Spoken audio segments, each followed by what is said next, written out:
मैंने पहले ही कहा था जंग इलाके में बढ़ जाएगी और ये जंग बढ़ रही है। बाब मंदेब को हूथी विद्रोहियों ने बंद कर दिया।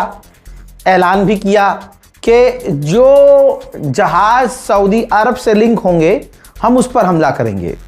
अब एक भारत का जहाज था, झंडा भारत का लगा हुआ था और बड़ी तेजी से मटकता हुआ निकल रहा था। भाई वार्निंग दी गई हूथी विद्रोहियों के द्वारा यमन के पास भारतीय जहाज पर, फिर हूथी विद्रोहियों ने हमला कर दिया। विस्फोटकों से लदी हुई सुसाइड बोट दागी, बोट आकर भारतीय जहाज से टकराई, जहाज में विस्फोट हुआ और जहाज फिलहाल पूरी तरह से डूब चुका है। जहाज के अंदर 13 भारतीय क्रू मेंबर थे, उनको बचा लिया गया है। शुरुआती जानकारी के मुताबिक विस्फोटकों से लदा हुआ एक सुसाइड बोट जहाज से टकराया, जिसके बाद यह हादसा हुआ। भारत के विदेश मंत्रालय ने जहाज MSV फैज़े नूरे औलिया, जहाज का नाम था फैज़े नूरे औलिया, पर हुए हमले की निंदा की है और विदेश मंत्रालय ने कहा है कि रियाद में भारतीय दूतावास हालात पर लगातार नजर रखे हुए है और क्रू की सुरक्षा के लिए यमन के अधिकारियों से हमने कांटेक्ट बना रखा है। इसके बाद हूथीज ने ऐलान करके बताया कि हमने सऊदी अरबिया के नजरान एयरपोर्ट पर हमले किए हैं। हालांकि सऊदी अरब ने अपनी तरफ से इस पर कुछ बयान नहीं दिया है। उधर ओमान के पास गिड़गिड़ाता हुआ अब सऊदी अरब पहुंचा है। सऊदी अरब ने ओमान से कहा है आप हूथीज से बात कीजिए, मीडिएशन करवाइए, ये लड़ाई खत्म करवाइए। एक हफ्ते के अंदर मोहम्मद बिन सलमान झब्बा उठाकर घुटने के बल बैठता हुआ नजर आया है। बैलेंस करने के लिए सऊदी अरब ने ओमान से कहा है या तो मीडिएशन करवाइए वरना टेबल पे हमारे पास जंग का भी ऑप्शन मौजूद है। अगर स्ट्रेट ऑफ हॉर्मूज की बात करें तो आंखों से देख लीजिए, स्ट्रेट ऑफ हॉर्मूज में ईरान का खौफ इतना है कि स्ट्रेट ऑफ हॉर्मूज के करीब जहाज रुके हुए हैं, आगे नहीं बढ़ रहे हैं। अमेरिका के वित्त मंत्री सामने आए और उन्होंने कहा कि जब डोनाल्ड ट्रंप ने धमकी दी है कि ईरान पर वर्ल्ड वॉर 2 के बाद अब हम सबसे बड़ा हमला करने वाले हैं, इसके बाद ईरान डर गया है ईरान डर गया है और ईरान अब हमसे बात कर रहा है। मुझे लगता है कल या परसों, ऐसा कहा है कि आज या कल या परसों हमारी ईरान से डील हो जाएगी। आप भी यहाँ हैं, मैं भी यहाँ हूँ, अमेरिका भी यहाँ है। 3 दिन बाद सुन लेंगे दोस्तों कौन डील कर रहा है और कौन फिर से ईरान को धमकी दे रहा है। अमेरिका का विदेश मंत्री का भी बयान सुन लीजिए, इंपॉर्टेंट बयान है। अमेरिका के विदेश मंत्री ने पत्रकारों को बताया है कि ईरान से हुर्मुज को लेकर बातचीत आगे बढ़ी है, बातचीत काफी अच्छी रही है। हो सकता है जल्द ईरान स्ट्रेट ऑफ हुर्मुज को खोल दे। फिर आगे ही बयान जो इसने दिया उससे पिछली ही लाइन पर इसने मुद्दा दिया, कहता है कि स्ट्रेट ऑफ हुर्मुज ईरान खोल देगा। अगर खोल देगा तो अगली लाइन पर ध्यान दीजिए, कहता है कि ईरान स्ट्रेट ऑफ हुर्मुज खोल देगा, उससे बातचीत चल रही है और स्ट्रेट ऑफ हुर्मुज खुला हुआ है। अबे जब आगे तू कह रहा है कि स्ट्रेट ऑफ हुर्मुज खुला हुआ है, जहाज निकल रहे हैं, तो फिर ये कैसे कहा तूने पिछली लाइन में कि ईरान स्ट्रेट ऑफ हुर्मुज खोल देगा? ईरान की राजधानी तेहरान में एक इंडस्ट्रियल इलाके में आग लग गई। आग की वजह नहीं पता, लेकिन ये खबर आ रही है कि कई लोग उसमें झुलस गए हैं।